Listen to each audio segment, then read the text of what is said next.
It's Taco Tuesday, Euro semifinals, and Copa America semifinals. Let's get into what we're going to do with this Conte pick and the next two tacos. I'm going to be building 3 formats in today's video, showing you guys what you could do with the 3 tacos that are going to be played today. Before that, we're going to recap last night, and honestly, it wasn't bad. The double under stack on the Rockies did hit. Doyle went under, only got 1. Then Tovar got 0. So an easy cash on the stack there. The only stack that did not hit was unfortunately in the format that I did give as the official play, was Corey Seager and Semien. I went for the unders. Obviously, they both went over. Semien singled in his first at-bat, and Seager hit a home run. That's going to definitely chalk the unders on your slip. But you can see just how correlated these guys were together. The juice was on the under last night, so I opted for the under. You're going to see I'm actually going with the same exact stack in tonight's video, but I'm going with the over instead. Then for the Ramirez and Quan stack, like I said, Cleveland was doing terrible. They get less at-bats. They got 0 runs in the whole game, meaning Ramirez and Quan are more likely to go under the total bases props together, as they both got 0. And then the last stack I went for was Santana and Miranda. Santana did not end up playing, but Miranda still went under that runs. So overall, it was a 5-2 day. Not bad at all. I'm sure some of you made money if you did tail the picks, as I said last night.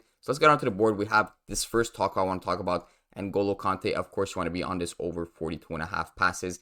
And when you're grabbing a passes attempted prop, since it's a taco, you want to be stacking that up with another pass attempted prop from the same team as Kanté. Of course, he plays for France. So you're thinking, which of these other players? We got Theo Hernandez, we got Saliba, and we got Koundé. Which of them do we want to take on their over passes attempted to? Because in soccer, the passes attempted are very correlated. It is all about possession. So France is holding possession in a certain part of the pitch. The two guys next to each other are likely to go over the passes attempted. And just in general, as the whole team is getting passes, they all go over their passes together. So let's take a look at that for an example. N'Golo Kanté hit this in 4 out of 5 games. The only game he did not hit this on his regular line was versus Poland, 42 passes. I do believe he got subbed off around like the 46 minutes. So he barely played that game, and he still almost cashed that pass attempted. Same thing you're going to see here with Koundé. He cashed in every single game, hooked it versus Austria by 1 pass. So you can see how correlated it is. They're going to be green together. They're going to be red together. So now we just got to think, what is the best play to pair up with Kanté? And I'm going to tell you right away, Theo Hernandez is definitely not it. 49.5 passes is too high. And if we go and check on the pitch where these guys are playing, Theo Hernandez is playing left back. Kanté is playing near that right center mid. So you definitely want to be going with Saliba or Koundé. I always say they're going to be playing in triangles like this, so there's going to be a lot of passes between these 3 players. And we want to be going with Koundé here. And I just want to show you, let's say Kanté was playing left center mid, why you should not be going with Theo Hernandez. You still want to be comparing these lines to sportsbooks. If we go over to Spain versus France,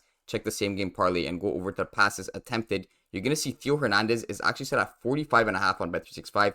On Prizepicks, we're getting him at 49.5. So if I was just thinking a random prop, honestly, Theo Hernandez under 49.5 passes attempted is a great prop to go with. But obviously, we want to be going with more here, so we're not going to go with Theo Hernandez. I like Koundé, but unfortunately, he is set a little bit too high on Prizepicks. I would like to get him at 41.5.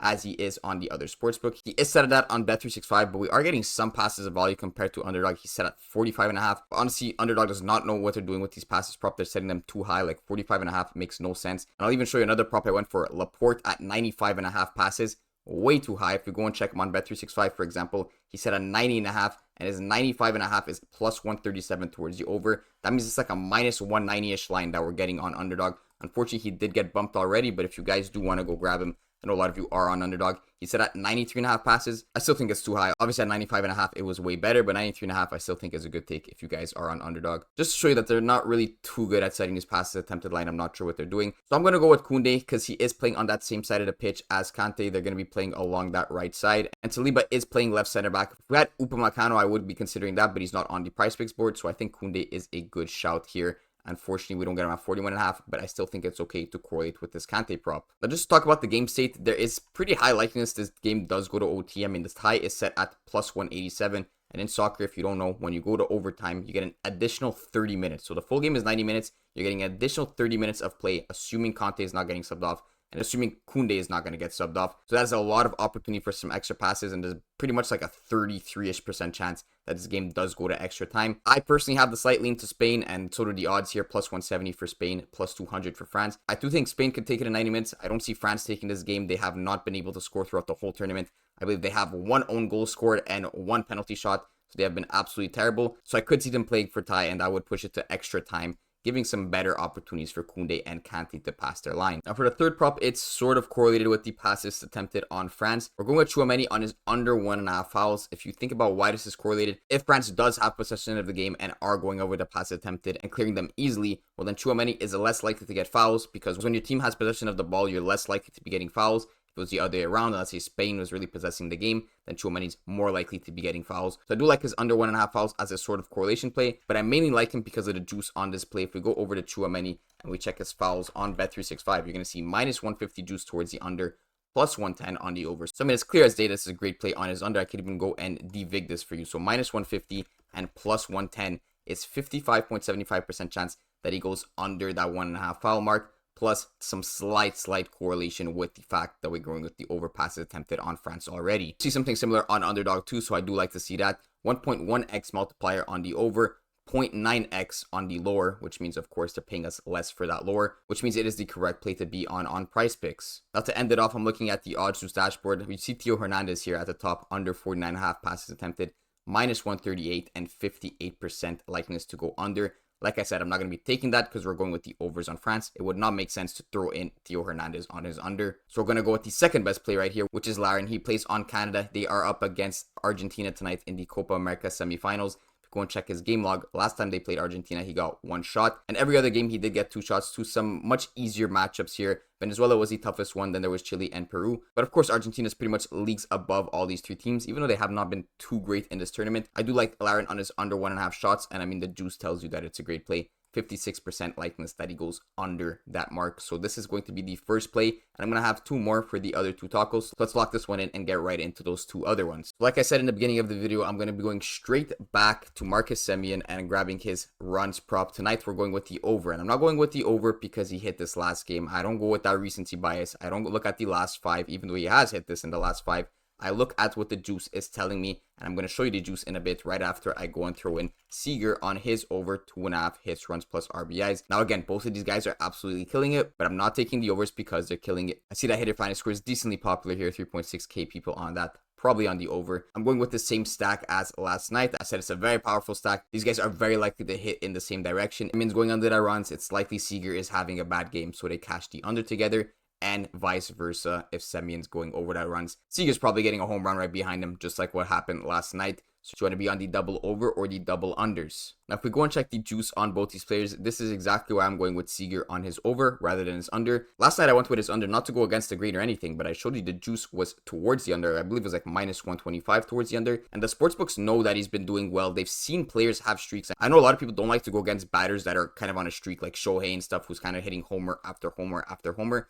But MLB has so many games, there's been so many seasons, and the sportsbooks have enough data to know even though a guy is streaky, it doesn't necessarily mean he's going to hit in that next game. So it's okay to go against streaks if the juice is telling you the under is more favorable. So that's exactly what I did last night. Of course, it didn't work last night, but that is a 1-game sample size in the long run over thousands of times that I'm using the juice instead of looking at the last 5 trends. I'm going to be better off. So that is why I go with the juice. That is what I've been doing for years, and it's never failed me in the long run. Seager tonight, you see the juice is towards the over rather than the under. I want to be on his over tonight. And same thing for Semien. You see beautiful juice on his over runs, minus 130. This might be taken off the board. It is that good. But while it's there, you might as well take advantage of it. Seager on that over 2.5 hits, runs, RBIs with Semien on the over runs. Now the third pick I'm going to take again straight from the OddsJuice dashboard. We got Johnston here on his under 4.5 tackles. This is another Canada player. It's another play from the Copa America. Minus 124 fair odds, so 55.36% chance that he does go under this prop. It's just a quick and easy play to go with. The data is telling us to go with the under. We're going to go with the under. And by the way, there's no extra time in Copa America, so we don't have to worry about getting a bad beat or something in like the 105th minute. So I'm not worried about taking unders in this specific game. So now you have a 3-man, and now when the second taco drops, which I believe is at about 3 p.m. Eastern, you just want to throw him in the slip like this. So we got Semien, Seager, Johnston, and then the second taco. Obviously, it's not going to be Conte. I don't know who it's going to be, but just throw him in as your 4th leg. And then you're going to have another 4-man with the taco prop here. So whatever it is, you're going to put that as your 4th leg. Do not play this as a 3-man. Make sure you're adding that 4th leg. Now for the last taco, you're going to want to build this slip up. The first pick is going to be Messi on his over 3.5 shots. I know Messi sold a taco prop, like I believe it was in this game versus Chile. He was set at 2.5. He only got 1 shot. Last time they played Canada, he did get 6 shots. He honestly has not been shooting in these past 3 games. But versus Canada, the juice is heavy towards the over. You're going to see he's set at 0.9x on underdog right here, meaning his over is obviously more likely to hit. And then if we also go to Bet365, and you could also check some other sports books if you guys have the time, minus 163 juice towards the over. That is very good. That's better than the Tchouameni pick. I could go and devig this once again for you guys here. Minus 163 and plus 120. 57.69% chance that Messi goes over this 3.5 shots prop. That is an amazing prop to throw into this entry. And now we're going to go over to the MLB and make another stack. This is going to be on the Boston Red Sox. We're going with Abreu on his under runs, and we're stacking this up with O'Neill on his under RBIs. Pretty simple to understand. Abreu is expected to bat third. Tyler O'Neill is expected to bat fifth. So obviously, if Abreu's getting on base, maybe he ends up on second by the time the fourth batter is batting. Then O'Neill would be the most likely to run Abreu in because he's going to be batting while Abreu's on maybe second or third base. Then, of course, the opposite is true. If Abreu is not getting on base, then Tyler O'Neill is going to have no one to run in. So the double under still makes sense here. Now, of course, we can't forget the juice. So if we go and check Abreu, first of all, you're going to see minus 130 juice on his under half a run. Great to see right there. And then if we go over to the RBIs prop and we check out O'Neill, you're going to see something very similar. Minus 130 juice on his under RBIs. So like the Seager and Semien stack, this one is amazing. I'm absolutely loving it. And this is another 3 players for you guys to throw in with that fourth taco. And these games are late. I'm not exactly sure when the last taco drops, but you're just going to want to go and throw him into the slip. And that is another 4-man for you guys. Good luck, everyone. Hopefully we cash.